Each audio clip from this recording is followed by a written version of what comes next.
G'day guys, Kenno from Supercoach Spuds here with the first round review of the season. So it was round 9, we had a bit of a stinker, 2,139 points. Not great, 2 weeks of below par scores for us after a decent start to the year. So we're somehow still in the top 2,000, which is a bit surprising considering we've had 2 weeks in a row of less than 2,200. The team value not looking great, but we did trade Cripps last week, so we've got a little bit of cash in the bank, hopefully for a big upgrade this week. So we'll head on over to the team. So Jake Lloyd, the Seagull, he is Mr. Consistent, 95s to 110 every week. Hasn't had the year that we thought he would. A main reason for that is because Dawson has pushed back and is taking some kick-ins, as well as the intercept role that Lloyd had last year. But yeah, he's in good form. You know, gives you tons most weeks, and when he doesn't, it's mid to high 90s. So can't really complain from Jake Lloyd. Jaden Short, Hooley doesn't really affect him. He's still taking all the kick-ins, running off half-back, and yeah, score of 101. It's pretty good for Jaden Short. Still not 100% sure if he's top 6. And if you don't have him, he is at a decent price. He's not going to go up too much this week, but yeah, he's averaging 98. So if you want to jump on him, now's probably the week because he is finding a bit of form. Ridley finally cracked the ton. Since we brought him in after concussion. I think we got him in for about 488k. Yeah, first ton. Still not a huge ton. He played a good game. But yeah, he is being negatively affected by Mason Redman at the moment, taking some kick-ins. I think Redman had 6 and Ridley had 5. So I'd like to see him take all of the kick-ins. I think that could be the difference between a 105 average and a 110 to 115 average. But yeah, 3-round average of 92, not great. Still a break-even of close to 100, so definitely gettable by Ridley's standards. Now's not a bad time to get him if you don't have him, but he won't increase too much if you wait another week. Stephen May. Look, the ACL injury of Tomlinson's really hurt us here because May, before he got cleaned up by Tom Hawkins, he was having a great season. And of course we've brought him in as Tomlinson does his ACL, so he's had to take on that lockdown role. So yeah, but he's still taking some kick-ins. He took 5. Salem had the 2. But yeah, he's still very cheap. I wouldn't touch him if you don't have him. Only an 87 average. There's probably better options. Caleb Daniels actually found a bit of form, so for that price range, I'd be leaning towards, Caleb Daniel, or if you've got a little bit more cash, Jaden Short if you don't have him. He's got that break-even of 105, which is an awkward one. He could definitely get that, or he could spud up again, play a lockdown role this week. Who have the D's got? They've got Adelaide, so good chance he takes Tex. So yeah, I wouldn't touch Stephen May. CJ's an interesting one because he was on track for a good score, but then injured his shoulder midway through the second quarter and missed about 20 minutes of game time. It's frustrating because if we look at his scores, started the year really well. And then we've brought him in and he's gone 72, 99, 49, 101 and 61. But of course that 61 came due to injury. He's not a top 6 back at the moment, and I don't think he will be. But yeah, he could be D6 come the end of the year. But if we do have the option for a luxury trade, he might not be a bad option to move if we have cash at the end. Tom Highmore. Well, that's frustrating. A very, very highly anticipated return for Highmore. coming off 35 touches last week in the VFL. So I had the choice of fielding Highmore, Butts or Cozzy this week, and well, that didn't really work, did it? We went with Highmore, and look, let's be honest, I probably wouldn't have fielded Cozzy, so it probably cost us 11 points if we had gone with Butts. But yeah, Highmore, he's still got a negative break even, so negative 24. If you don't have him and he keeps his spot this week, he is still a target you can try and bring in. And yeah, I don't see Caulfield coming back in this week after just the 8 touches in the VFL. Jordan Butts, the hometown hero, I'm not concerned about a 58 over in West Coast, that's fine.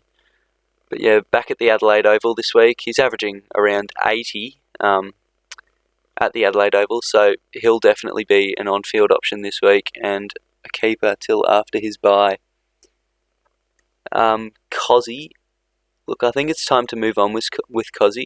He's still got a relatively decent break even, but with the potential return of Lachie Jones, I think Butts is still a good asset for the bye rounds, and Highmore, well, you can't trade him out yet. So I think Cozzy is the one to go this week. You know, he's at a solid price, especially for a key forward. I know he's a defender, but yeah. So yeah, I think we'll go Lachie Jones this week if he is to return. So overall, solid from the back line. I wouldn't call it particularly good. Just the 2 tons, but a few in the 90s, and then some poor rookie choices, and of course the injury of CJ. So moving on to the mids, we've got Jack McRae. Look, not much needs to be said. He's clearly a top 3 midfielder. Must have in every side. I'm glad we've got him. He hasn't really produced many vice or captain scores the last few weeks, but yeah, still well and truly M1, 2 or 3 this year. So very solid stuff from Jack McRae. I don't think he's dropped below 30 touches. Clayton Oliver, you legend. How good is that from Clary? I wish I captained him instead of Gawn, but you wouldn't do that. You just can't. Big Max, Luke Jackson. We'll touch more on that. But yeah, with Luke Jackson out, I just thought Max Gawn was the best option this week. Sam Walsh, this kid he's amazing. He'll win a Brownlow one day. But yeah, average of 116. Top 5 mid, in my eyes.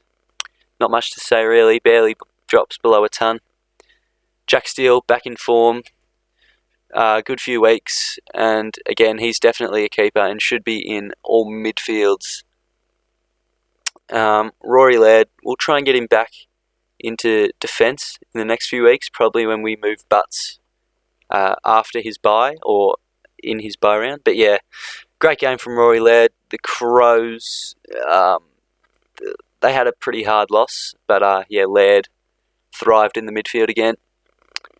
Tom Powell, that's frustrating, that really is. Dumont came back into the side, and I think he's affected Powell's score a bit here. Look, I honestly thought Powell could be borderline M8.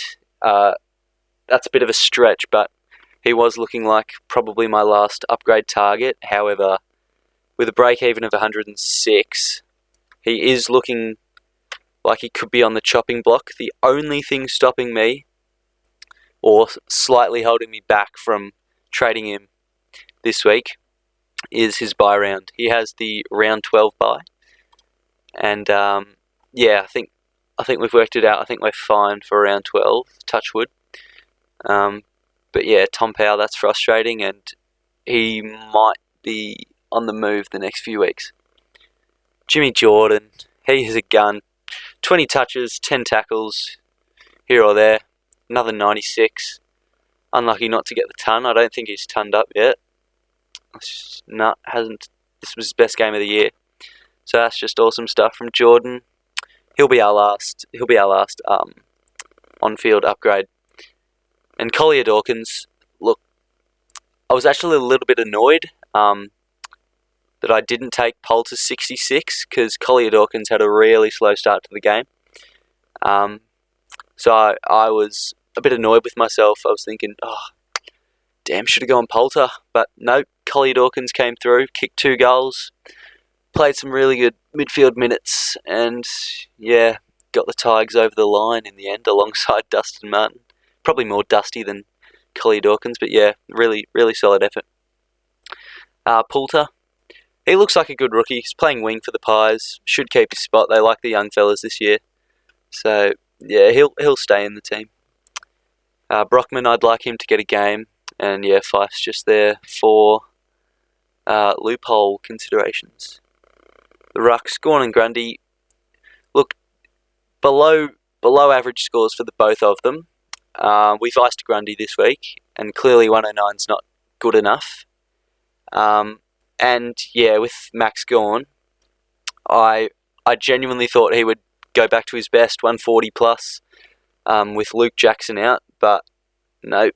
He was pretty down in the first half. I think he was on 30 to 40 at half time, and then brought it back in the second half, so that was good to see. However, not a good captain score whatsoever. Matt Flynn now, he's a cash cow. He's perfect for that R3 spot. But Mumford is 100% the preferred ruckman up in Sydney. The Giants are 0-5, I think, with Matt Flynn in the team, and 4-0 with Mummy. So Mumford, they'll be looking to get Mumford back in, but he's an old fart. He can't play 3 games in a row. Moving on to the forward line, the Z-Gull. 89, not great, 118 average. Probably expected a bit more, but yeah, Aaron Hall is stealing the showdown back. Zeeble had just the 6 kick-ins, so that hurt his score a bit. He still, played around with it down back, as North do, but not a great score. He'll bounce back, 100%. Who've North got this week? Yes, they've got the Bombers, so yeah, you'd think he'll bounce back. Impey, yeah, that's frustrating. Look, 82, not much to be said. He's still a keeper. Pretty much, yeah, he's top 6 in my eyes, so that's just a frustrating score, but can't do anything about that. Just back him in to bounce back this week. Finally, some reward for Dustin Martin owners. This is his first ton since round 2. It could very well be. Hold on, the site is just loading. Dustin Martin. Yeah, so first score of 100 plus since round 2. It was in 69.6% of teams, down to 59. So that's a big result for everyone that kept him. Finally had a monster game, kicked 4. Probably could have got 140. But yeah, he doesn't tackle. We all know that. It's Dustin Martin. He just does the tough work and makes it look easy. But yeah, no tackling for Dusty, which always hurts his score. But yeah, really good game. Chad Warner, look, he's consistently average at this point. He's not losing a whole lot of money, but he's also not going to gain money anytime soon. He's got a break-even of 73, which is smack on his average. So I really don't see him changing in price all that much. So I think he's a safe on-field rookie, which we can keep until after his bye. Scott, that's fine. Still generating cash, playing well, fine on-field option. Farah, he's a bit of a pod. I brought him in thinking he'd play more halfback for the Suns, but he's taken on more of a lockdown role. Still averaging 60, that's fine. McCreary, he is a slow burner, this one. Pretty poor average of just 49, and you'll see soon what I'm thinking of trades this week, but he features in one of them. And yeah, Waterman, we all hope he gets a game at some point, because he's too cheap to trade out, and he's a decent player. We just need him to have a breakout game in the VFL to get back into the side. So overall, not a great week. The midfielders were exceptional. Backline was probably, it was average. No score above 105, so not great. And yeah, the forward line was shocking this week. Just the one score of over the ton. Anyways, trade options this week. So I've come up with 3 options. The first one is Tom Powell out with that shocking break even, and Jared Lyons straight into the team. So this, just the one trade this week, it saves us a trade, gives us 52k in the bank, and yeah, gives us a really solid midfield now. Very solid. Lyons hasn't dropped below a ton, and let's hope we can keep that up all season long if we do bring him in this week. Trade option 2, we go double upgrade. It's yet again Tom Powell, but Chad Warner. His break-even annoys me. It is a bit high. Part of me wants to keep him, but the other half of me says, high break-even, get rid of him while he's top price. But yeah, this trade sees us get Trav Boak, who's in good form, and also a forward option. I'm tossing between Aaron Hall and Nick Hind, but Hall does have the better buy. It suits us a little better, so I'm leaning towards Hall over Hind for now, even though durability is a factor and Hind's durability is so much better. And finally, the preferred trade I have for this round is Cozzy. This is if Lockie Jones does return, so we would bring Lockie Jones into the team. Where is he? Sorry, Lachlan Jones. We'd bring in Lockie Jones. And this is where McCreary features, so we'd trade out McCreary. We'd swing Poulter down forward and bring in Jared Lyons. So this is my preferred trade, purely because I think Lockie Jones can generate quite a bit of cash. But